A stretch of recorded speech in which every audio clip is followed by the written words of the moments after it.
नमस्कार। आज की इस वीडियो में मैं आपको बताने वाला हूं अभाज्य संख्या, जिसे अंग्रेजी में प्राइम नंबर कहते हैं।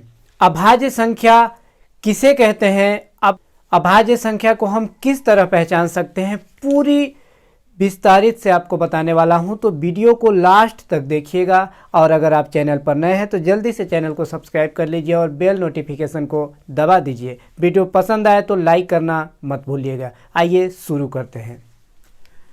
देखिए दोस्तों, अभाज्य संख्या, इसे अंग्रेजी में प्राइम नंबर कहते हैं। ठीक है, इसकी परिभाषा की बात करें तो वैसी संख्याएं जो एक और स्वयं के अलावा दूसरी किसी संख्या से पूरी विभाजित नहीं होती है, उन संख्याओं को अभाज्य संख्या यानी प्राइम नंबर कहते हैं। इसमें दो तरह के परिभाषा लिखे गए हैं।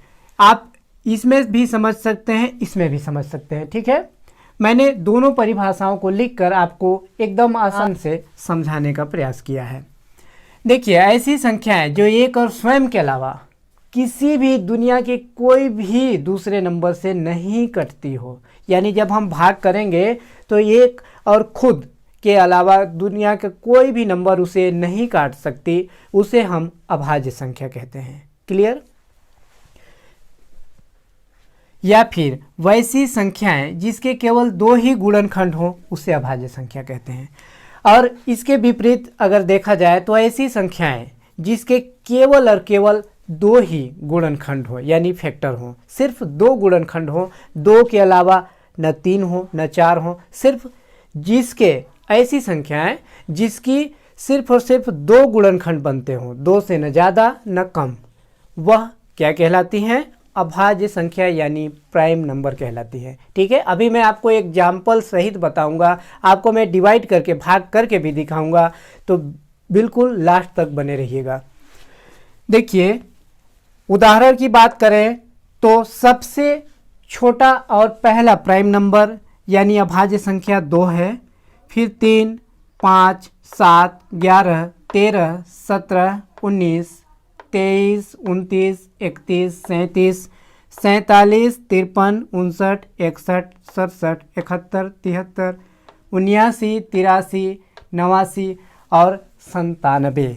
यानी कि हम अगर बात करें 1 से 100 तक के बीच की अभाज्य संख्या की, तो टोटल 23 अभाज्य संख्या होते हैं।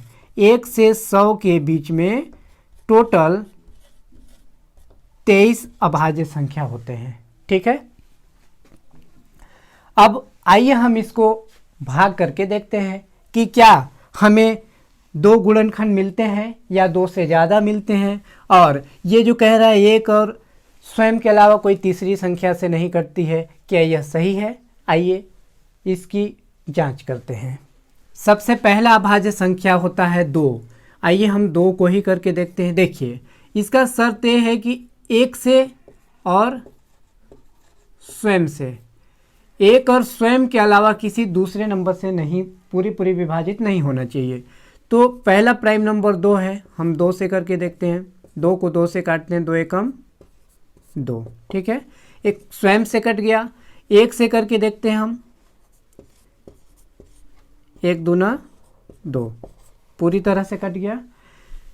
1 और स्वयं से कट गया। इसके अलावा कोई तीसरा से काट के देखते हैं, तीसरा कौन होगा? 3 तो ज़्यादा हो जाएगा, कटने वाला नहीं है। ठीक है, तो ये है, इसका प्रमाण मिल गया कि 1 और स्वयं के अलावा किसी और से नहीं कट सकता ये। अब इसको दूसरी परिभाषा मैंने आपको बताया कि ऐसी संख्या है जिसके केवल और केवल दो ही गुणनखंड हो, दो के अलावा तीसरी गुणनखंड ना बने, वह क्या होगी? अभाज्य संख्या। अब हम इसको गुणनखंड भी निकाल के देखते हैं। देखिए, 2 एकम 2। ठीक है, कितने मिले इसके? कितने गुणनखंड मिले? 2 गुणे 1, 2 मिले। ठीक है, अब दूसरा जो अभाज्य संख्या होता है वह होता है 3। देखिए, 3 को हम करें 1 तिया 3। ठीक है, और 3 का करें तो 3 एकम 3। ठीक है, इसी को अगर हम फैक्टर यानी गुणनखंड निकाल के देखते हैं, देखिए 3 एकम 3, क्या बना, 3 गुणा 1। कितने गुणनखंड मिले हमको, 2। अगला अभाज्य संख्या कौन सी मैंने बताया था, 5। देखिए 1 से अगर 5 का भाग करते हैं तो 1 बचे 5, ठीक है, पूरा पूरा कट गया ना। और स्वयं से यानी 5 से करते हैं तो 5 एकम 5 कट गया। अगर इसी की हम गुणनखंड निकालते हैं, देखते हैं कितना आता है, तो देखिए 5 एकम 5, 5 गुणा 1। अब ऐसे ही जितने भी अभाज्य संख्या हैं हम अगर हल करके देखें तो सभी में 1 और स्वयं के अलावा किसी अन्य नंबर से नहीं कटते हैं। अगर हम गुणनखंड निकालें तो भी सभी के जितने भी अभाज्य संख्या हैं उन सारे अभाज्य संख्याओं के 2 ही गुणनखंड होंगे। आशा करता हूँ इससे आप प्राइम नंबर यानी अभाज्य संख्या को समझ चुके होंगे। 1 से 100 तक के बीच में कितनी अभाज्य संख्या होती हैं ये भी जान चुके हैं आप, और 1 और स्वयं के अलावा दूसरे नंबर से नहीं कटता है और क्यों नहीं कटता है वो भी आपने देख लिया, ये भी समझ चुके हैं आप। और गुणनखंड विधि से जो है हम फैक्टर भी, इसके गुणनखंड भी निकाल कर देखें तो 2 गुणनखंड ही बनते हैं, 2 से ज़्यादा नहीं बनते हैं। आशा करता हूँ यह वीडियो आपके लिए हेल्पफुल होगा। मिलेंगे अगले वीडियो में। जय हिंद।